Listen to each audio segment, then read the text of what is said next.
A double-barreled detective story by Mark Twain.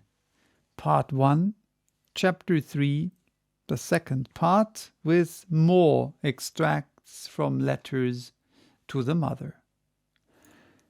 Silver Gulch, July the 3rd. Mother, he is gone. Gone and left no trace. The scent was cold when I came. Today I am out of bed for the first time since. I wish I were not a boy, then I could stand shocks better. They all think he went west. I start tonight in a wagon, 2 or 3 hours of that, then I get a train. I don't know where I'm going, but I must go. To try to keep still would be torture.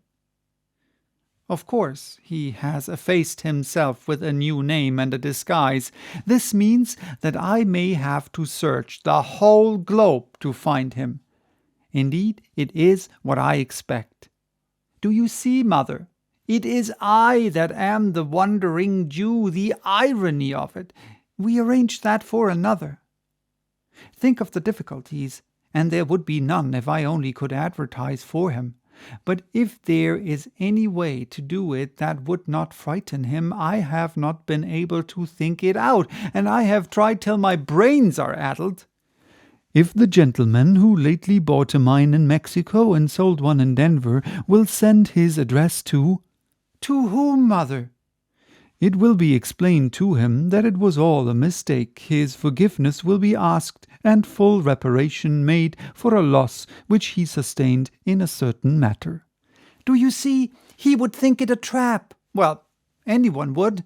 If I should say, it is now known that he was not the man wanted, but another man, a man who once bore the same name but discarded it for good reasons, would that answer? But the people of Denver would wake up then and say, "Oh ho," and they would remember about these suspicious greenbacks and say, "Why did he run away if he wasn't the right man? It is too thin." If I failed to find him, he would be ruined there where there is no taint upon him now. You have a better head than mine. Help me. I have one clue, and only one. I know his handwriting. If he puts his new false name upon a hotel register and does not disguise it too much, it will be valuable to me if I ever run across it. San Francisco, June 28, 1898. You already know how well I have searched the states from Colorado to the Pacific, and how nearly I came to getting him once. Well, I have had another close miss. It was here, yesterday. I struck his tail hot on the street and followed it on a run to a cheap hotel. It was a costly mistake. A dog would have gone the other way, but I am only part dog and can get very humanly stupid when excited. He had been stopping in that house 10 days. I almost know now that he stops long nowhere the past 6 or 8 months, but is restless and has to keep moving. I understand that feeling, and I know what it is to feel it. He still uses the name he had registered when I came so near catching him 9 months ago. James Walker. Doubtless the same he adopted when he fled from Silver Gulch, an unpretending man. He has small taste for fancy names. I recognize the hand easily through its slight disguise. A square man, and not good at shams and pretenses. He said he was just gone on a journey, left no address, didn't say where he was going, looked frightened when asked to leave his address, had no baggage but a cheap valise, carried it off on foot. A stingy old person, and not much loss to the house. Old. I suppose he is now. I hardly heard. I was there but a moment. I rushed along his trail, and it led me to a wharf. Mother, the smoke of the steamer he had taken was just fading out on the horizon. I should have saved half an hour if I had gone in the right direction at first. I could have taken a fast tug and should have stood a chance of catching that vessel. She is bound for Melbourne. Hope Canyon, California, October the 3rd, 1900. You have a right to complain. A letter a year is a paucity. I freely acknowledge it. But how can one write when there is nothing to write about but failures? No one can keep it up.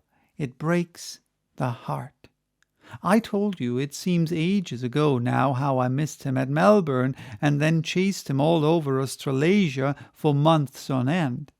Well then, after that I followed him to India, almost saw him in Bombay, traced him all around to Baroda, Rawalpindi, Lucknow, Lahore, Kanpur, Allahabad, Calcutta, Madras, everywhere, week after week, month after month, through the dust and swelter, always approximately on his track, sometimes close upon him, yet never catching him, and down to Ceylon, and then to... Never mind, by and by I will write it all out. I chased him home to California and down to Mexico and back again to California. Since then I have been hunting him about the state from the 1st of last January down to a month ago. I feel almost sure he is not far from Hope Canyon. I traced him to a point 30 miles from here, but there I lost the trail. Someone gave him a lift in a wagon, I suppose. I am taking a rest now, modified by searchings for the lost trail. I was tired to death, Mother, and low-spirited, and sometimes coming uncomfortably near to losing hope.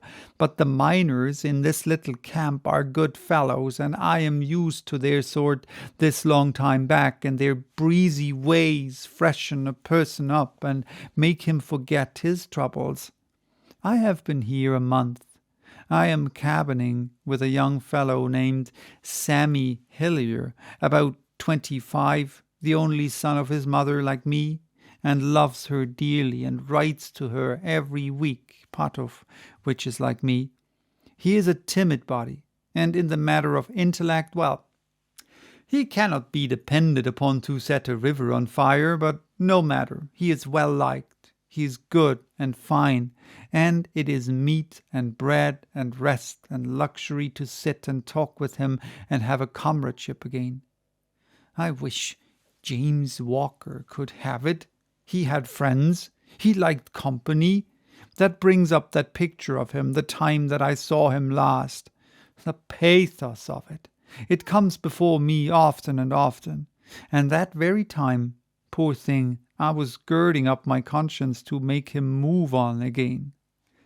Hillier's heart is better than mine, better than anybody's in the community, I suppose, for he is the one friend of the black sheep of the camp, Flint Buckner, and the only man Flint ever talks with or allows to talk with him.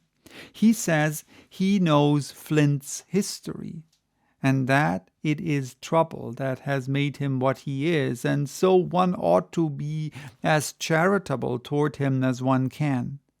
Now, none but a pretty large heart could find space to accommodate a lodger like Flint Buckner, from all I hear about him outside.